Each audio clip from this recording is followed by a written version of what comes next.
Hi everybody, welcome back to the HardReset.Info channel. Today I'm going to tell you how you can easily set up the hotspot on your iPhone.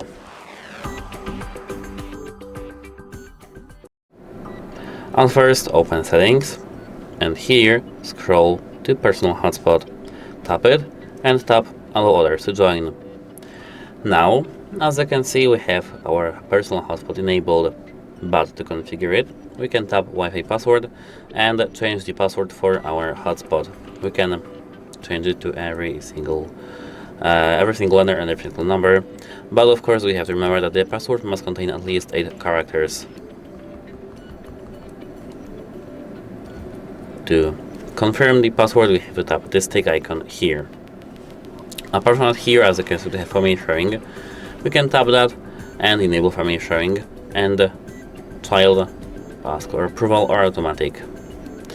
Of course, everything works with the Apple IDs, so don't worry, everything will be fine.